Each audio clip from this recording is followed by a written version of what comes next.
Alors là, on va suivre donc le témoignage d'une enseignante universitaire qui a eu l'occasion donc d'accueillir une étudiante autiste, c'est Joanne, et qui nous fait part de son expérience.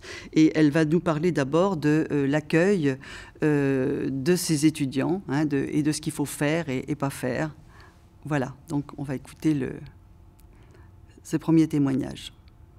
Après un an passé aux côtés de cette étudiante, je un peu revisité mon point de vue, surtout sur l'idée que c'était facile, hein, si on avait des bonnes intentions, l'envie de faire réussir l'étudiante, que ça allait être réalisable facilement.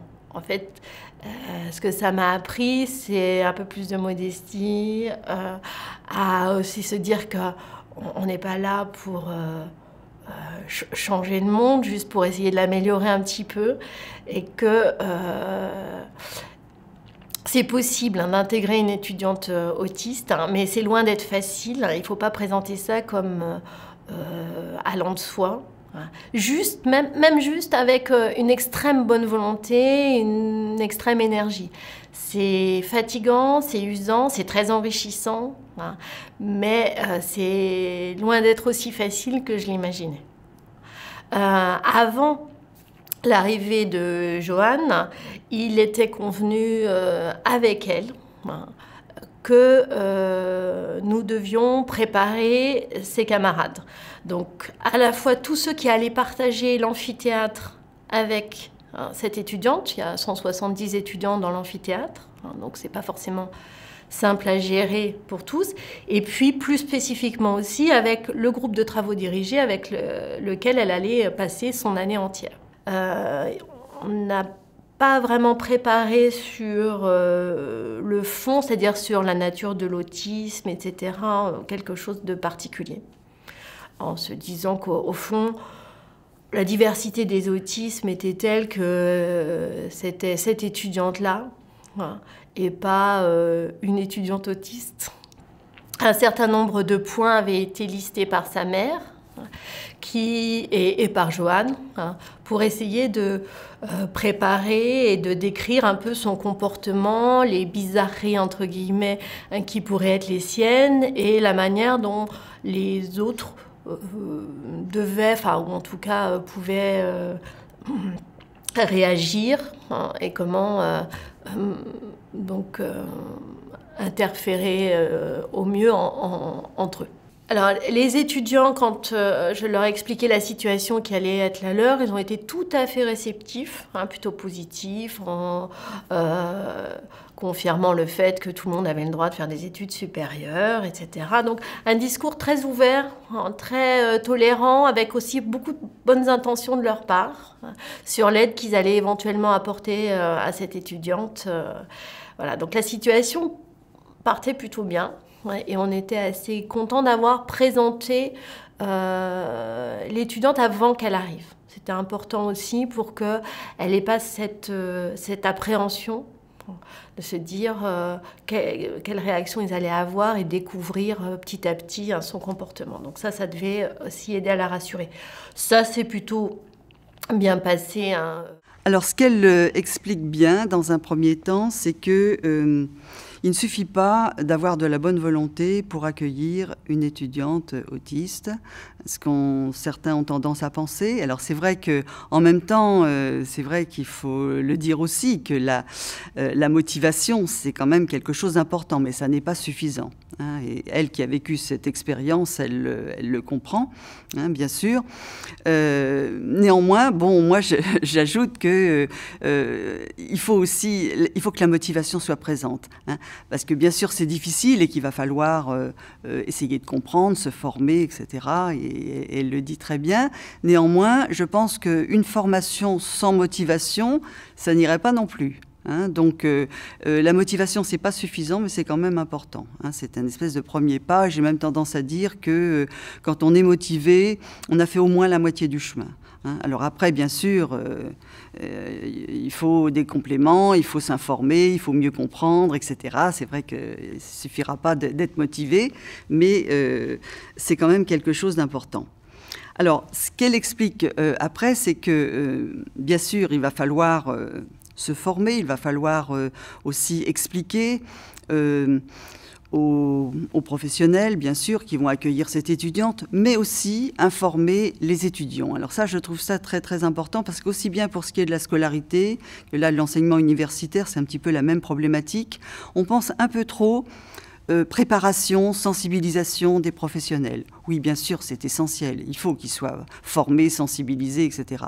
Mais ça ne suffit pas. C'est-à-dire qu'effectivement, c'est aussi un groupe d'élèves, et là, d'étudiants qui accueillent cette étudiante autiste. Donc, il faut penser à eux aussi.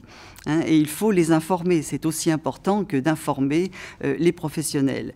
Donc, effectivement, ce travail d'information des autres étudiants, elle le met en place en collaboration avec l'étudiante elle-même et sa mère. Donc là, ce qu'elle va chercher, c'est pas tant un spécialiste. Et d'ailleurs, elle dit que finalement, la formation qui convient, là, c'est pas une formation générale sur l'autisme, même si on peut donner quelques points de repère, bien évidemment. Mais par contre, ce qui est très, très important, c'est de connaître, de présenter cette personne singulière. Et moi, je fais une distinction, là, qui me semble importante entre ce qu'on peut appeler les besoins spécifiques de la personne et ses besoins particuliers. Alors, ces besoins spécifiques, c'est les besoins liés à la catégorie à laquelle elle appartient. Donc, c'est une autiste, donc bien sûr, on va retrouver un certain nombre de caractéristiques de l'autisme. Mais c'est aussi une personne singulière. Donc, elle a des besoins particuliers. Et il ne suffit pas donc de donner des points de repère pour comprendre l'autiste, il faut aussi présenter cette personne singulière avec ses particularités. Et donc là, nul mieux que la personne elle-même, les personnes qui sont autour d'elle, bien sûr, ses parents, pour expliquer un petit peu quelles sont à la fois ses difficultés, mais aussi ses capacités, parce qu'il n'y a pas que des difficultés. Et donc c'est de cette façon que les étudiants vont être informés. Alors, ce n'est pas l'étudiante elle-même ou la mère qui donne cette information. Toutes les deux transmettent l'information à l'enseignante et c'est l'enseignante qui va informer les étudiants et les enseignants, donc pour leur permettre d'accueillir dans de bonnes conditions cette personne singulière. On va écouter là un autre passage là, de son témoignage. Donc avec le recul, en ce qui concerne le dialogue que je peux avoir avec les étudiants qui ont partagé une année avec Joanne, il se trouve aujourd'hui enrichi de cette année, partagé avec elle. En fait, on a eu aussi de très bons moments, notamment, alors moi en tant qu'enseignante, quand Joanne, par ses questions, interrogeait sur interrogeait le cours. Et donc l'enseignant l'apostrophait sur le fond de la question, le pourquoi du comment, des questions qui sont jamais en général formulées par nos étudiants, qui dans le meilleur des cas, contentent d'absorber les connaissances qu'on leur diffuse sans vraiment s'interroger sur le fond des choses. Et là, c'est vrai qu'il y a des questionnements intellectuels formulés par Joanne auxquels on n'avait jamais été confronté en ce qui me concerne en 20 ans de présence à l'IUT sur ce genre de cours. Donc ça, c'est très riche intellectuellement. Ça questionne beaucoup. Humainement aussi, quand on la voyait satisfaite des résultats qu'elle obtenait, de sa capacité aussi à conduire par exemple des exposés avec des camarades. Donc, et à s'intégrer dans le groupe et à faire partie finalement de ce groupe. Ça, c'était assez satisfaisant. Et c'était aussi satisfaisant pour certains de ses camarades de l'aider. Il y avait notamment un étudiant qui se sentait un peu en difficulté dans cette classe et même ici à l'université. Donc il y avait tout un contexte pour lui qui était difficile, mais il avait un peu pris sous son aile Joanne pour l'aider notamment en cours de comptabilité où il était assez à l'aise. Et je le sentais s'épanouir et être valorisé vraiment par l'aide qu'il apportait et le retour au fond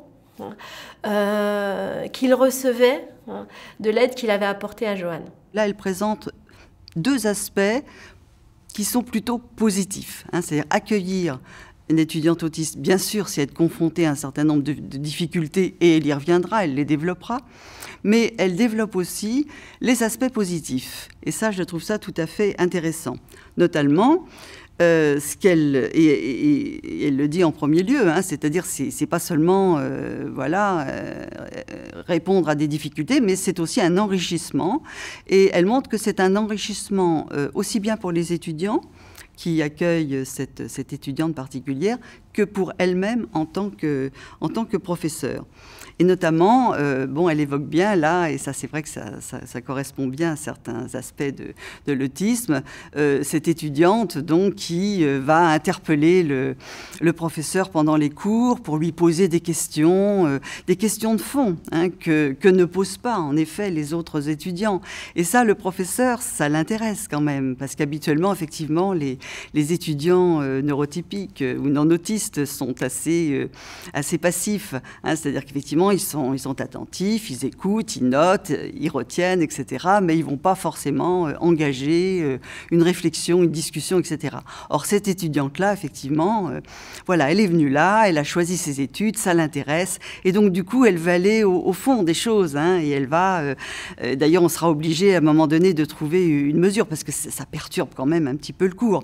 Mais c'est aussi quelque chose d'intéressant, quand même, pour le professeur et pour les autres étudiants. Donc ça, c'est un aspect positif.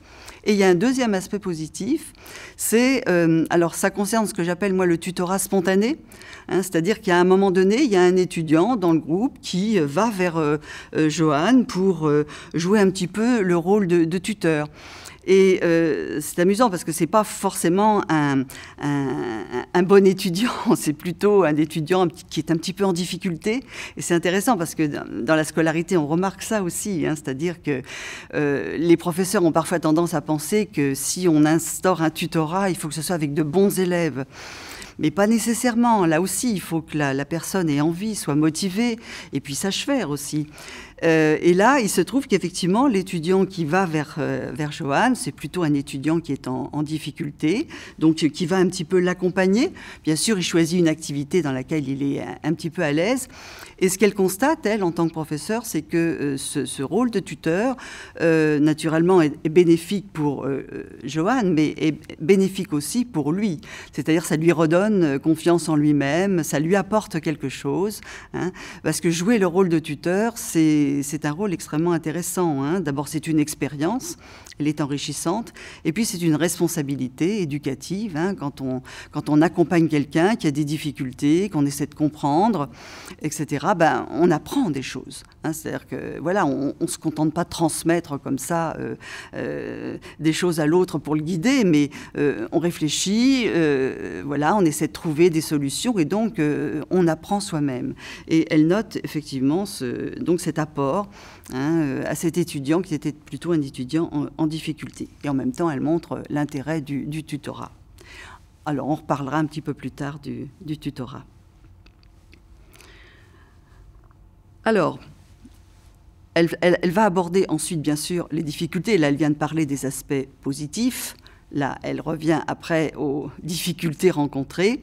Donc là, on va regarder deux séquences dans lesquelles, effectivement, elle pointe les difficultés rencontrées à un moment donné avec cette étudiante.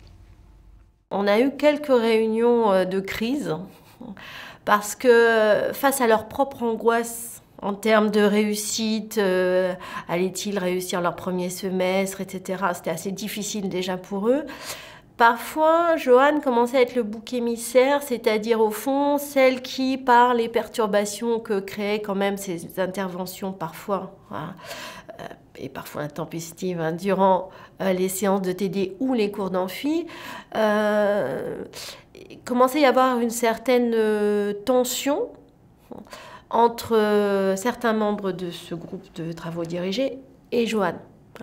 reprochant le fait que dans leur groupe, ça avançait moins vite que dans un autre groupe, à cause d'elle, etc., etc.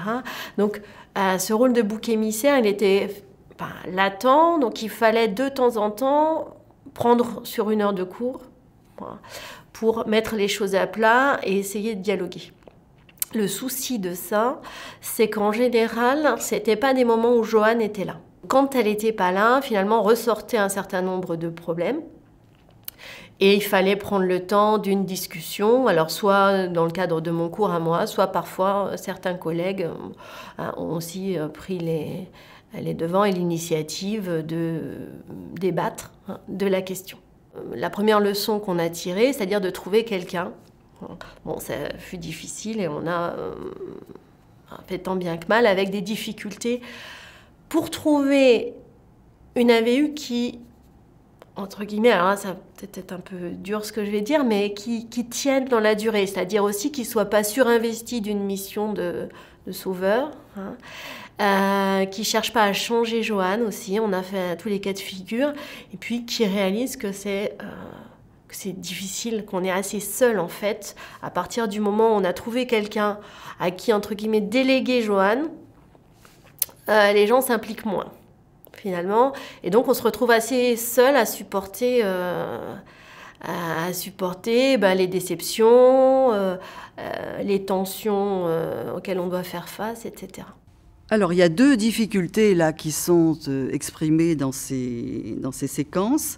Alors, la première, effectivement, c'est qu'à un moment donné, et ça, on n'avait pas vu venir, les étudiants tout venant rencontrent naturellement des difficultés dans leurs études. Ils ont peur de ne pas réussir leur examen, etc. On sait bien qu'il y a une espèce de climat de stress, d'ailleurs tout au long de la scolarité, de la maternelle à l'université.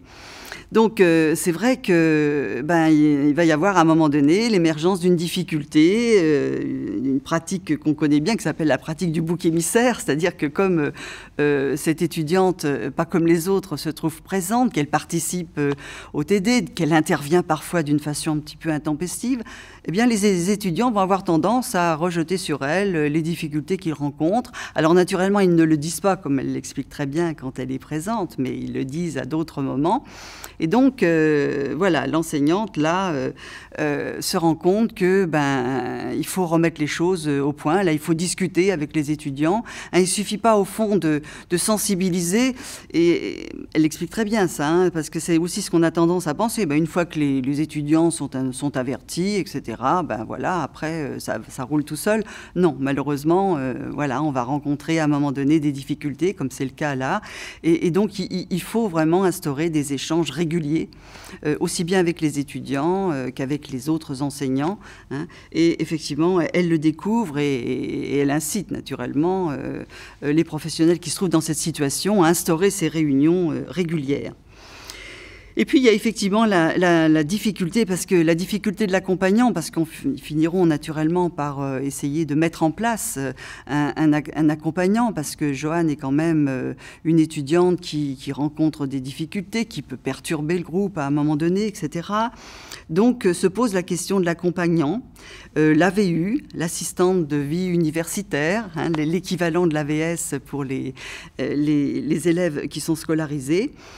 Et elle dit qu'il faut quand même faire attention. Là, à la fois, elle comprend la nécessité de cet accompagnant et en même temps, elle comprend très bien aussi que dès l'instant où un accompagnant est nommé et se trouve à côté de l'étudiant, les autres vont avoir tendance un petit peu à se désimpliquer. Et ça, on l'observe tout au long de la scolarité. C'est-à-dire qu'à la fois, effectivement, ces personnes ont besoin d'être aidées, ont besoin de quelqu'un à côté d'eux, qui les ramène à la tâche, qui leur redise les consignes, etc., qui aide à traiter les problèmes de comportement. En même temps, dès l'instant où l'accompagnant est présent, effectivement, le risque, c'est que, à la fois l'enseignant d'ailleurs, il n'y a pas que les autres élèves, à la fois l'enseignant, mais aussi les autres étudiants, se désimpliquent un petit peu et se disent, bon, maintenant, voilà, elle a des aides, donc c'est plus la peine qu'on s'en occupe. Et ça, c'est dommage, quoi. quoi. Hein. Donc, c'est vrai qu'il faut être extrêmement vigilant, hein, parce que c'est important que, effectivement, le groupe continue d'être présent et puis s'implique de façon comme ça spontanée et ne laisse pas l'étudiante autiste avec son accompagnant dans un coin de la classe ou de l'amphi. Et c'est le risque.